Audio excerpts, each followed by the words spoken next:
Long ago, in a small village surrounded by hills that blushed gold at sunset, there lived a young girl named Nene. She was clever and bright, her mind always alive with questions. When others watched the rain fall, Nene asked why it began and why it stopped. When the wind stirred the grass, she wondered where it had come from and where it would go. No mystery was too small, no silence was safe from her curiosity.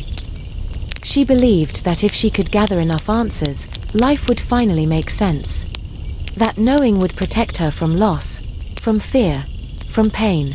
But, my children, the world does not reveal its secrets simply because we demand them. One season, a great drought came. The river that once sang through the valley grew thin, its voice fading to a whisper among the thirsty stones. The earth split open like cracked pottery, and the wind carried dust instead of song. The people of the village prayed, they sang, they lifted their eyes to the sky, but the clouds turned their faces away and drifted elsewhere. Nene, restless as ever, could not bear the waiting. Patience felt like surrender, and silence like punishment. So she set out toward the forest's edge, believing that somewhere in its green depths an answer might be hiding. There, by a pool that had shrunk to a mirror's breadth, she found a heron standing motionless in the shallows. Tall, silver, and impossibly still. Its reflection trembled slightly on the surface, as if the world itself were holding its breath. "Wise bird," Nene said, stepping closer. "Why do you stand so still while the world thirsts?" The heron turned its golden eye toward her. Calm as dawn, patient as time. "I stand still," it said, "because I do not know when the rain will come. And in my not knowing, I learn to wait. In the waiting, I find peace." Nene frowned. To her, such words felt like surrender, a giving up of all effort and hope. She turned away, unsatisfied, the heron's serenity stirring only frustration in her heart.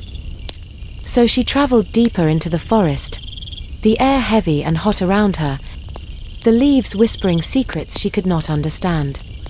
At last, she came upon a great gorilla resting high on a mango branch, his dark eyes deep as wells that had seen many seasons. "Mr. Gorilla," she said, shading her eyes to see him clearly, "you have lived long upon this earth. Tell me, what is the meaning of all things? Why must we be born only to die?" The gorilla blinked slowly, each thought moving through him like a stone rolled smooth by the river of years. "Child," he said at last, his voice low and steady, "I do not know. But I have learned that not knowing does not keep the sun from rising. It does not stop the mango tree from bearing fruit.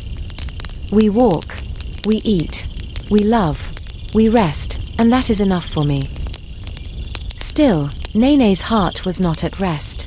Days passed. The ground cracked wider, the air grew sharper, and even the birds fell quiet. Yet Nene wandered on, through dust and silence, searching for someone, anyone, who could tell her why the rain had forgotten them.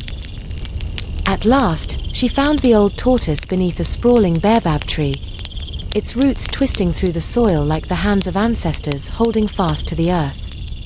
He was resting in the deep shade, his shell patterned with the slow wisdom of time. "Grandfather," Nene said, kneeling before him, "you have seen many seasons. Tell me, what is the meaning of this?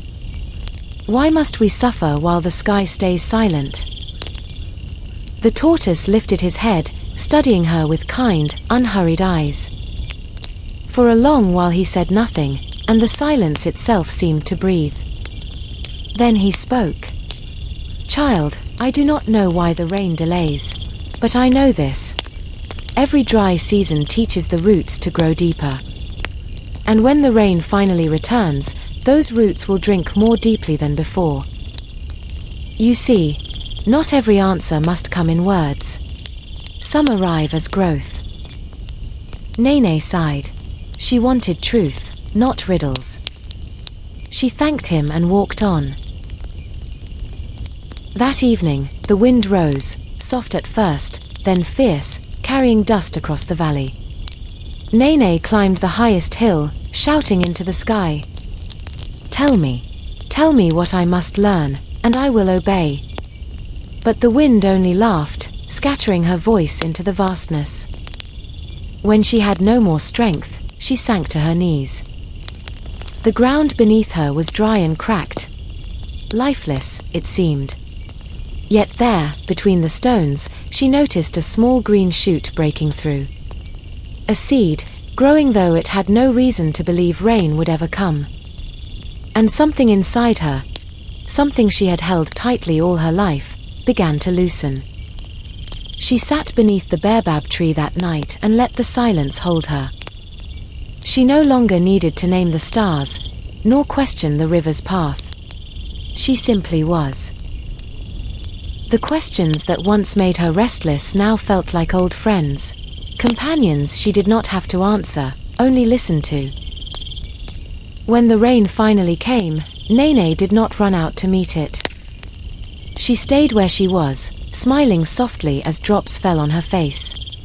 Understanding at last that peace does not come from knowing, but from trusting the rhythm of things unseen. You see, dear listener, not every path must be mapped before you walk it. Some journeys reveal their meaning only when your feet have learned the dust, and your heart has learned the waiting. We are taught to chase answers, to name every star, to measure every shadow. But sometimes, the greatest wisdom is not in the knowing, but in the gentle breath you take when you finally stop asking why. There is grace in uncertainty. It humbles the proud, softens the fearful, and reminds us that we are all travelers, in a world too vast to be fully understood. Do not be afraid of what you do not yet know. Even the seed sleeps in darkness before it blooms. Even the river finds its way though it has never seen the sea. Trust that your life, like theirs, will find its course. When confusion visits, offer it tea instead of battle. When silence answers your questions, listen for what it holds beneath the hush. Sometimes, the silence is not empty, it is teaching you to hear the quiet music of faith. So, my friend, walk gently through the unknown. Let your questions breathe. Let your heart rest in the spaces between certainty and wonder. And if ever you feel lost, remember Nene by the baobab. How she found peace not by solving the mystery, but by learning to live within it. For in the end, the beauty of not knowing is this. It keeps our hearts open, our spirits humble, and our eyes lifted toward the stars, still searching, still shining, still amazed. And when the fire burns low and the night grows deep, carry this truth quietly with you. You do not need to know where every road leads. You only need the courage to keep walking,